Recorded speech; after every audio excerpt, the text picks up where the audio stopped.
যেহেতু 20 ফেব্ৰুয়াৰি তাৰিখে অৰুণোদয় আঁচনিৰ পইচা 8,000 টকা সোমাই যাব। এতিয়া আপোনালোকে অৰুণোদয় আঁচনিৰ 8,000 টকাটো পাবলৈ হ'লে কিন্তু এতিয়া আপোনালোকে অৰুণোদয় আঁচনিৰ EKYC কৰিব লাগিব। এতিয়া কেনেকুৱাকৈ আপোনালোকে অৰুণোদয় আঁচনিৰ EKYC কৰিব, বহুতৰে মনত কিন্তু সেইটো প্ৰশ্ন হৈ আছে। যিসকলে অৰুণোদয় আঁচনিৰ পইচা প্ৰতি মাহে লাভ কৰি আছে অথবা এইবাৰ যিসকলে অৰুণোদয় আঁচনি নতুনকৈ আবেদন কৰিছে, এতিয়া কিন্তু সকলোৱে অৰুণোদয় আঁচনিৰ EKYC সম্পূৰ্ণ কৰিব লাগিব। যদি আপোনালোকে অৰুণোদয় আঁচনিৰ EKYC নকৰে তেনেহ'লে কিন্তু আপোনালোকে অৰুণোদয় আঁচনিৰ 8,000 টকাটো লাভ নকৰিব।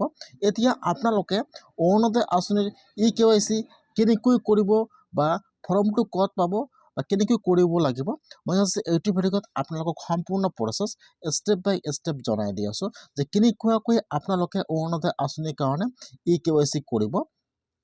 যদি আপোনালোকে আগৰ পৰা প্ৰতি মাহে অৰুণোদয় আঁচনি পইচা লাভ কৰি আছে অথবা আপোনালোকে এইবাৰ অৰুণোদয় আঁচনি 3.0 আবেদন কৰিছে, এতিয়া কিন্তু আপোনালোকে EKYC সম্পূৰ্ণ কৰিব লাগিব।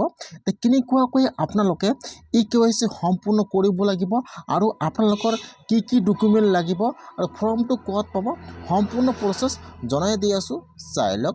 এতিয়া আপোনালোকে যদি আগৰ পৰা প্ৰতি মাহে অৰুণোদয় আঁচনি পইচা লাভ কৰি আছিল অথবা আপোনালোকে এইবাৰ অৰুণোদয় আঁচনি 3.0 নতুনকৈ আবেদন কৰিছে, এতিয়া কিন্তু আপোনালোকৰ বেংকৰ একাউণ্টটো EKYC কৰিব লাগিব। এতিয়া কিন্তু আপোনালোকে অৰুণোদয় আঁচনি EKYC কৰিব নালাগে।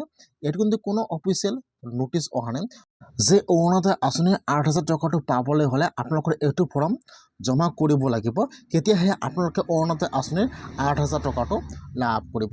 এতিয়া কিন্তু যেনেকুৱাকৈ আপোনালোকে অৰুণোদয় আঁচনি পইচা প্ৰতি মাহে লাভ কৰি আছে, ডাইৰেক্ট কিন্তু আপোনালোকৰ একাউণ্টত অৰুণোদয় আঁচনিৰ পইচা ফেব্ৰুৱাৰী মাহৰ 20 তাৰিখে 8,000 টকা সোমাই যাব।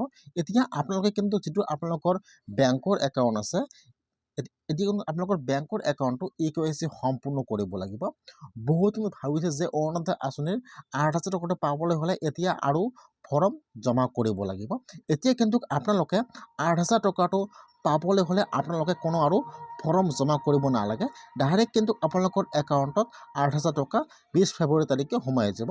এতিয়া যিসকলৰ একাউণ্ট পূৰ্ণ হৈ গৈছে, 2 বছৰৰ ওপৰত হৈ গৈছে, এতিয়ালৈকে বেংকত যাই কোনো EKYC কৰা নাই, এতিয়া কিন্তু সেইসকল লোকে ইয়াত যিটো বেংকৰ একাউণ্ট জমা কৰিছে আপোনালোকে আপোনাৰ বেংকৰ একাউণ্টটো EKYC সম্পূৰ্ণ কৰিব লাগিব।